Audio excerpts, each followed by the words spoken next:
The word Kannada.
ನನ್ನ ಸುಯೋಗ ನೀನೇ ಕೇಳ್ತಾ ಇದ್ದೀಯಲ್ಲ. ಹ ಅಯ್ಯ ಕುಶಲವೇ, ಎಲ್ಲವೂ ಸೌಖ್ಯವೇ.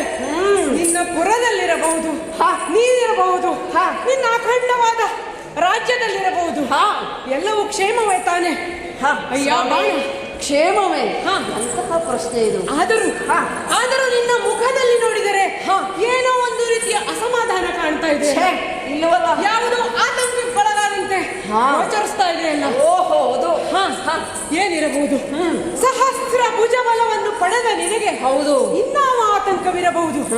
ಯಾರಾದರೂ ಯುದ್ಧಕ್ಕೆ ಬಂದರೆ ಇಲ್ಲವಲ್ಲ, ಯಾರಾದರೂ ತೊಂದರೆ ಕೊಟ್ಟರೆ ಇಲ್ಲವೇ ಇಲ್ಲವಲ್ಲ, ಹೇಗೆ ಕೊಟ್ಟಾರು? ನಾನಿಲ್ಲವೇ ನಿನ್ನ ರಕ್ಷಣೆಗಾಗಿ ಸ್ವಾಮಿ ಬಾಣ. ಆದರೂ ಏನೋ ಒಂದು ನಿನ್ನ ಮನಸ್ಸಿನಲ್ಲಿ ಕಾಡುವ ಚಿಂತೆಯೋ ಅಸಮಾಧಾನವೋ ತಿಳಿಯುತ್ತಿಲ್ಲ. ಅದೇನಿದ್ದರೂ ಈ ಪರಶಿವನಲ್ಲಿ ನೀನು ಹೇಳಿಕೋ ಬಾಣ. ಓ ದೇವರೇ, ಏನು ಹೇಳಲಿ? ನೀನೇ ನಮ್ಮ ಮನೆಯಲ್ಲಿದ್ದೀಯ, ಹೌದು, ನೀನೇ ನನ್ನ ಭದ್ರ ರಕ್ಷಣೆಯಲ್ಲಿದ್ದೀಯ, ನೀನೇ ನನ್ನದಿರುವಾಗ ಯಾರ ಭಯ ಏಕೆ? ಅಲ್ಲವೇನು ಮತ್ತೆ? ಇಲ್ಲವೇ ಇಲ್ಲ. ಜೊತೆಗೆ ಕುಶಲವೇ, ಪ್ರಶ್ನೆ ಕೇಳುವ ಅಗತ್ಯತೆಯೇ ಇಲ್ಲ. ಆದರೂ ಸ್ವಾಮಿ, ಆದರೂ ಏನಿದೆ? ಓ ಪರಶಿವನೇ,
ಕ್ಷೇಮವಾಗಿದ್ದೇವೆ. ಹಾ. ನಮ್ಮ ರಾಜ್ಯದಲ್ಲೆಲ್ಲರೂ ಕ್ಷೇಮವಾಗಿದ್ದಾರೆ. ಹಾ. ಪ್ರಜೆಗಳೆಲ್ಲರೂ ಸುಖ ಸಂಪತ್ತು ಸಮೃದ್ಧಿಯಿಂದ ಸಂತೋಷದ ಜೀವನವನ್ನು ನಡೆಸ್ತಾ ಇದ್ದಾರೆ. ಹೌದು ಸ್ವಾಮಿ, ಹಾ. ಇನ್ನು ನಿನ್ನ ಬಗ್ಗೆ ಹೇಳುವುದಕ್ಕೆ ಹೋದರೆ ನಿನ್ನ ಮೇಲೆ ಅನುಮಾನ ಪಡುವುದಕ್ಕಾಗುತ್ತದೆಯೋ? ಆಗ್ತದೆಯೋ? ಪ್ರಶ್ನೆಯೇ ಇಲ್ಲ. ಯಾಕೆ ಹೇಳು? ಹಾ. ಬೇಡಿದ್ದನ್ನ, ಭಕ್ತರು ಬೇಡಿದ್ದನ್ನ ಕ್ಷಣ ಮಾತ್ರದಲ್ಲಿ ಹಿಂದೆ ಮುಂದೆ ನೋಡದೆ ಕೊಡುವವ ನೀನು. ಹಾ. ಹಾಗಿರುವ ಕಾಲಕ್ಕೆ ಅದಕ್ಕಾಗಿಯೇ ಅಲ್ಲವೇ ಕೇಳಿದ ಕ್ಷಣದಲ್ಲಿ 1000 ಭುಜಗಳನ್ನ ಕರುಣಿಸಿದ್ದೀಯ. ಅಯ್ಯ ದೇವರೇ, ಆ ನೆನೆಯಲ್ಲಿ ಹೇಳ್ತಾ ಇದ್ದೇನೆ, ನಿನ್ನ ಮೇಲೆ ಅನುಮಾನ ಇಲ್ಲ. ಮತ್ತೆ? ಹಾಗಾದರೆ ಯಾರ ಮೇಲೆ? ನನ್ನ ಮೇಲೆಯೇ, ನನ್ನ ಈ ಪೌರುಷತ್ವದ ಮೇಲೆಯೇ, ಈ ನನ್ನ 1000 ಭುಜಗಳ ಸಾಮರ್ಥ್ಯದ ಮೇಲೂ ಅನುಮಾನ ಇಲ್ಲ. ಹಾಗೆ. ಯಾಕೆಂದರೆ ಹಾ.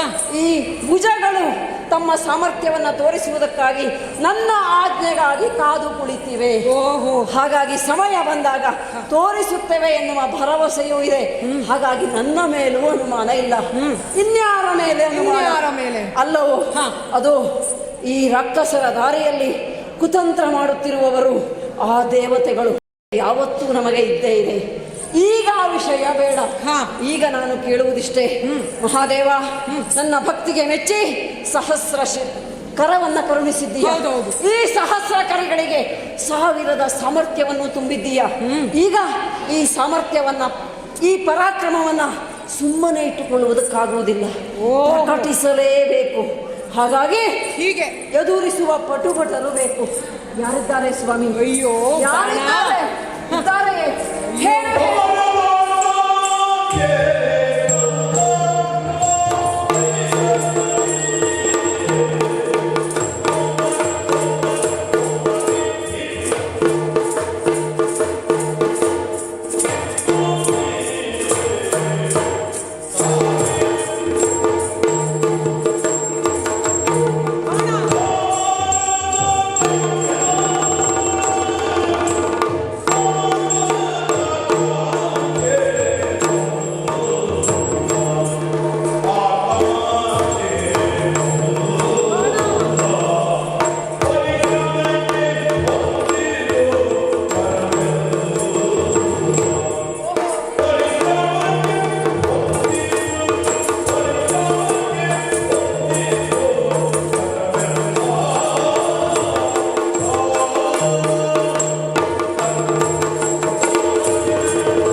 ಅವಕಾಶ ಸಿಕ್ಕಿದೆ ಅಂತ ಯುದ್ಧಕ್ಕೆ ಹೋಗುವುದನ್ನು ಕೇಳಿದ್ದೀಯಾ? ಭುಜ ಬಲವಿದೆ ಎಂದ ಮಾತ್ರಕ್ಕೆ ಯುದ್ಧವನ್ನು ಮಾಡುವುದು ಸರಿಯೇ? ಅಯ್ಯ, ಯಾರಾದರೂ ದಾಳಿಗೈದರೆ, ಯಾರಿಂದಾದರೂ ತೊಂದರೆ ಉಂಟಾದರೆ ಯುದ್ಧಕ್ಕೆ ಹೋಗುವುದನ್ನು ಕೇಳಿದ್ದೇನೆ. ಆದರೆ ಲೋಕ ಕಲ್ಯಾಣಕ್ಕಾಗೆಂದು ಸಹಸ್ರ ಬಲವನ್ನು ನಾನು ನಿನಗೆ ವರವಾಗಿ ಕರುಣಿಸಿದ್ದೇನೆ.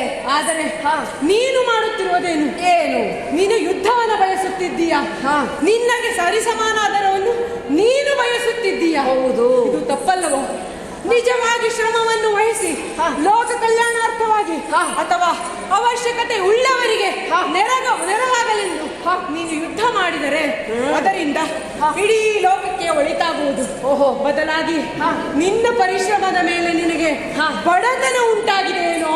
ಏನಂದ್ರೆ? ನಿನ್ನ ಪರಿಶ್ರಮದ ಮೇಲೆ ನನಗೇನೋ ನಂಬಿಕೆ ಇದೆ, ಆದರೆ ನಿನ್ನ ಪರಿಶ್ರಮದ ಮೇಲೆ ನಿನಗೆ ಬಡತನ ಉಂಟಾಗಿದೆ. ನನ್ನ ಪರಾಕ್ರಮದ ಬಗೆಗೆ ಹಾ. ಬಡತನವೇ? ಹಾ ಸ್ವಾಮಿ,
ಅಯ್ಯ, ಏನಂದೆ?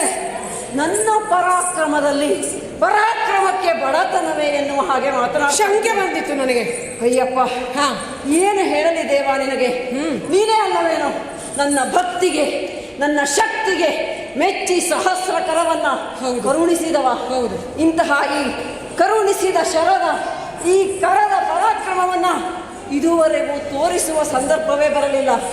ಸ್ವಲ್ಪ ಕೇಳು ಇಲ್ಲಿ. ಈ ಬಾಣಾಸುರ 3 ಲೋಕದ ಒಡೆಯ. ಭೂಲೋಕ, ಸುರಲೋಕ, ಪಾತಾಳ ಲೋಕ.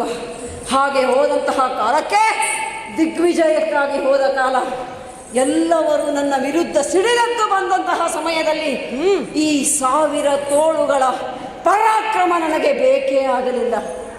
ಕೇವಲ ನನ್ನ ಮೊದಲಿರುವ 4 ಭುಜದ ಸಾಮರ್ಥ್ಯ ಸಾಕಾಯಿತು. ಅಂತಾದ ಮೇಲೆ ನನ್ನ ಪರಾಕ್ರಮ ಎಷ್ಟು ಎನ್ನುವುದನ್ನು ಊಹಿಸು.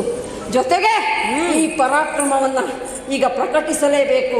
ನಿನ್ನಲ್ಲಿ ಕೇಳಿಕೊಳ್ಳುವುದಿಷ್ಟೇ, ಯಾರಿದ್ದಾರೆ ಇವನನ್ನು ಎದುರಿಸುವ ಪಟುಪಟರು ಯಾರಿದ್ದಾರೆ?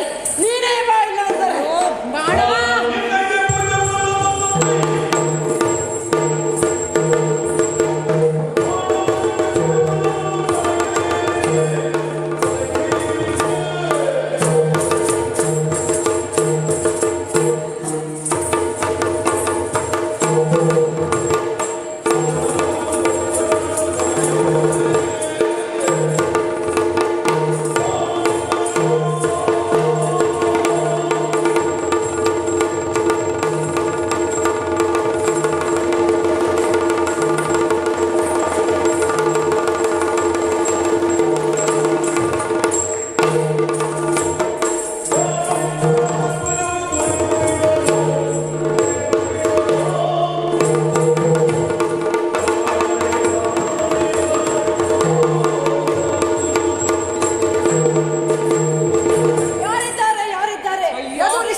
ನಿನಗೆ ಮಣಿದು ನಿನ್ನ ತಪಸ್ಸಿಗೆ ಖುಷಿ ಪಟ್ಟು ನಾನು ನಿನಗೆ ಸಹಸ್ರ ಬಲ ಕರುಣಿಸಿದವ. ಹೌದು ಹೌದಲ್ಲವೇ? ಮತ್ತೆ ಅನುಮಾನ ಅದರ ಇಲ್ಲ. ಹೊರತಾಗಿ ನಿನಗೆ ಸರಿ ಸಮಾನವಾದವರನ್ನು ಹೌದು.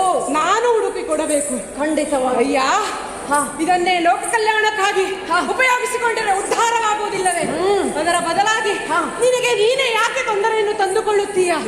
ಅದರ ಬದಲಾಗಿ ನೀನು ಲೋಕ ಕಲ್ಯಾಣವನ್ನು ಅರಸಿ ಉಳಿದ ಎಲ್ಲರಿಗೂ ಸುಖ ಶಾಂತಿ ನೆಮ್ಮದಿ ಕರುಣಿಸುವುದಕ್ಕೋಸ್ಕರವಾಗಿ ಆ ಬಲವನ್ನು ನೀನು ಇಟ್ಟುಕೊಂಡರೆ ಅದು ನಿನಗೆ ಒಳ್ಳೆಯದಾಗುವುದಿಲ್ಲವೇ? ಬದಲಾಗಿ ನೀನೇನು ಮಾಡುತ್ತಿರುವೆ? ಸೊಕ್ಕು ನಿನಗೆ ತಲೆಗೆ ಏರಿದೆ ದೇವರೇ. ಇದೇ ರೀತಿ ಸೊಕ್ಕನ್ನು ಮಾಡ್ತಾ ಇದ್ರೆ ಬೇರೆ ಯಾವ ದೇವತೆಗಳಿಂದಾದರೂ ಶಾಪವನ್ನು ಅನುಗ್ರಹಿಸಿ ಈ ಸಹಸ್ರ ಬಲದ ಜೊತೆಗೆ ನಿನ್ನುಳಿದ 2 ಭುಜ ಬಲಗಳನ್ನು ಸಹ ಕಳೆದುಕೊಳ್ಳಬೇಕಾದೀತು. ಓ ಪರಮೇಶ್ವರನೇ, ಏನಂದೆ? ಭುಜ ಬಲದ ಸೊಕ್ಕು ಹೇಳುವುದಲ್ಲೇ ಮತ್ತೆ ಯೋಗ್ಯತೆ ಬೇಕು. ಯೋಗ್ಯತೆ ಇದ್ದದ್ದಕ್ಕೆ ನಾನು ಪ್ರಶ್ನೆ ಮಾಡಿದ್ದು. ಓಹೋ, ಪ್ರಪಂಚದಲ್ಲಿ ಈ ಜಗತ್ತಿನಲ್ಲಿ ನನ್ನನ್ನು ಎದುರಿಸುವವರು ಯಾರಿದ್ದಾರೆ? ಬೇಕೇ ಬೇಕು. ಹೌದು, ಎದುರಿಸುವವರು ಯಾರು ಇಲ್ಲ ಎನ್ನುವ ಮಾತು ನಿನ್ನ ಬಾಯಿಂದಲೇ ಬಂದದ್ದು ಸ್ವಲ್ಪ ಸಮಯದ ಹಿಂದೆ. ಹೌದು. ಓ ದೇವರೇ, ನೀನು ಏನೇ ಹೇಳು, ನನ್ನ ಪ್ರಶ್ನೆಗೆ ನಿನ್ನ ಉತ್ತರ ಸಿಕ್ಕಲಿಲ್ಲ. ಕೇಳು, ಪರಿಹಾರ ಏನು? ಪರಿಹಾರ ಬೇಕು. ಇಲ್ಲ ಅಂತಾದ್ರೆ ನೀನೇ ಯುದ್ಧ. ಕೇಳು, ಪರಿಹಾರ ಬೇಕು. ಏನಿದೆ ಅಲ್ಲವೇ? ಹೌದು. ಅದಕ್ಕೂ ಒಂದು ಕಾಲ ಕೂಡಿ ಬರಬೇಕಿದೆ. ಕಾಲ ಕೂಡಿ ಬರಬೇಕು. ಹೌದು. ಇಲ್ಲಿ ಕೇಳು, ಏನದು? ನಿನಗೆ ಒಪ್ಪುವಂತಹ ನಿನಗೆ ಸರಿ ಸಮಾನಾದ ಅಂತಹ ಪಟುಗಳು ಬೇಕು. ಹೌದು. ಅಂತಹ ಯುದ್ಧವೇನಾದರೂ ಸಂಭವಿಸುವುದಿದೆ ಅಂತಾದಲ್ಲಿ ನಿನಗೆ ಸೂಚನೆಯಾಗಿ ಸೂಚನೆ ನಿನ್ನ ರಥವಿದೆಯಲ್ಲ, ನಿನ್ನ ಯುದ್ಧ ರಥದ ಶ್ವೇತ ಛತ್ರವಿದೆಯಲ್ಲ, ಅದು ಪತನವಾಗುತ್ತದೆ. ಏನು? ಅದು ಪತನವಾದಂತಹ ಕಾಲದಲ್ಲಿ ನಿನಗೆ ಸರಿ ಸಮನಾದ ಪಟು ನಿನ್ನ ಎದುರಿಗಿದ್ದಾನೆ ಎಂಬುದಾಗಿ ಅರ್ಥ. ಆ ಸಂದರ್ಭ ಸತ್ಯದಲ್ಲೇ ಸಮೀಪಿಸ್ತಾ ಇದೆ ಸ್ವಾಮಿ. ಈಗ ಸಂತೋಷವಾಯಿತು, ಸಮಾಧಾನವೂ ಆಯಿತು. ಯಾಕೆಂದರೆ ಈ ಬಾಣನನ್ನ ಎದುರಿಸುವಂತಹ ಪಟುಭಟರಿದ್ದಾರೆ ಪ್ರಪಂಚದಲ್ಲಿ ಅಂತ ಆಯ್ತಲ್ಲ. ಯಾವತ್ತೇ ಬರಲಿ, ಆದರೆ ಅವರನ್ನು ಎದುರಿಸುತ್ತೇನೆ ಎನ್ನುವಂತಹ ಸಮಾಧಾನ ಈಗ ನನಗಾಯಿತು. ಜೊತೆಗೆ ಏನಂದೆ? ಶ್ವೇತ ಛತ್ರ ಕೆಳಕ್ಕೆ ಬಿದ್ದಾಗ ಸಿಗುತ್ತಾರೆ. ಓಹೋ, ಹಾಗಾದರೆ ಈಗಿನಿಂದಲೇ ನನ್ನ ಹುಡುಕಾಟ ಪ್ರಾರಂಭ ಆಗುತ್ತದೆ. ಓ ದೇವರೇ, ಪರಮೇಶ್ವರನೇ, ನೋಡು, ನಿನ್ನ ಭಕ್ತ ನಾನು ಹೌದು, ಮತ್ತೆ 2 ಮಾತಿಲ್ಲ. ನೀನು ನನ್ನ ದೇವರೇ ಹೌದು, ಮತ್ತೆ ಪ್ರಶ್ನೆಯೇ ಇಲ್ಲ. ಆದರೆ ನಿನ್ನ ನಿರ್ಣಯ ನಿನಗೆ, ಈ ಬಾಣನ ನಿರ್ಣಯ ಬಾಣನಿಗೆ. ನನ್ನ ನಿರ್ಧಾರವನ್ನ, ಮುಂದಿಟ್ಟ ಹೆಜ್ಜೆಯನ್ನ ಹಿಂದಿಡುವವ ಯಾವತ್ತೂ ಅಲ್ಲ. ಅರ್ಧಕ್ಕೆ ತೊಟ್ಟ ಕಾರ್ಯವನ್ನ ಕೈ ಬಿಡುವವನು ನಿನ್ನ ಭಕ್ತನಲ್ಲ. ಆ ನೆಲೆಯಲ್ಲಿ ನನ್ನ ನಿರ್ಣಾಯಕವಾದ ದಾರಿಯಲ್ಲೇ ನಾನು ಹೋಗ್ತೇನೆ. ಆದರೆ ಒಂದುಂಟು, ನಿನ್ನನ್ನು ನಮಸ್ಕರಿಸಿ ಭಜಿಸಿಯೇ ತೆರಳ್ತೇನೆ. ಹಾಗೇನು?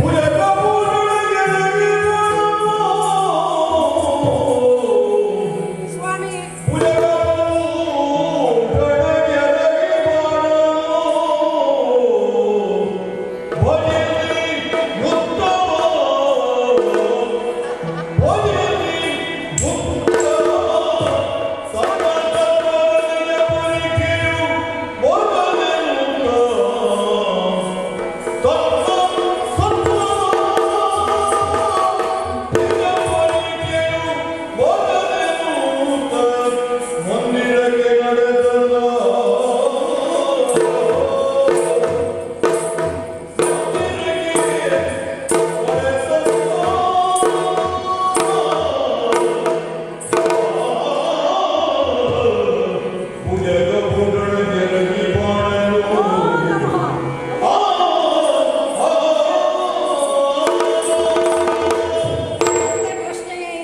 ಮತ್ತೊಮ್ಮೆ ನಮಸ್ಕರಿಸಿದ್ದೇನೆ.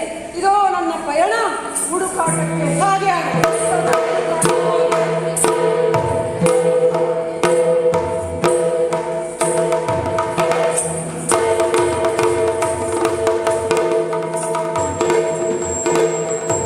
ನೋಡಿದಿರಲ್ಲ, ಈ ಬಾಣನ ಭುಜ ಬಲ ಕರುಣಿಸಿದ್ದೇನೋ ನಾನು ಹೌದು, ಆದರೆ ಇದು ಮತಿಗೆಡಿಸುತ್ತದೆ ಎಂಬ ಹಂತವನ್ನು ನಾನು ಯೋಚಿಸಿರಲಿಲ್ಲವೇನು? ಇದೇ ತರಹದ ಇನ್ನು ಏನೇನು ಪಾತ್ರಗಳನ್ನು ನಾವು ವಹಿಸಬೇಕೋ ಗೊತ್ತಿಲ್ಲ. ಯಾಕೆಂದರೆ ಹರಿಹರ ಬ್ರಹ್ಮಾದಿಗಳ ವಿಷಯವೇ ಹಾಗಲ್ಲವೇ? ಯಾವಾಗ ಯಾವ ಪಾತ್ರವನ್ನು ಎಲ್ಲಿ ಹರಿಸಬೇಕೋ ಅದು ಗೊತ್ತಿಲ್ಲ. ಯಾಕೆಂದರೆ ಲೋಕದ ಹಿತಕ್ಕಾಗಿ, ಲೋಕದ ಒಳಿತಿಗಾಗಿ ನಾವಿರುವುದೇನೋ ಸತ್ಯ. ಆದರೆ ಈ ಭಕ್ತ ಜನರ ಕಾಲದಲ್ಲಿ, ಭಕ್ತ ಜನರ ಕಾಟದಲ್ಲಿ, ಭಕ್ತ ಜನರಿಗಾಗಿ ನಾವು ಇನ್ನೇನೇನು ಮಾಡಬೇಕು, ಅದು ಹರಿಹರ ದ್ವಯರಲ್ಲಿ ಇನ್ನೇನೇನು ತಂದು ಹಾಕುವುದೋ ಕಾದು ನೋಡಬೇಕಾಗಿದೆ ಅಲ್ಲವೇ? ನೋಡೇ ಬಿಡೋಣ.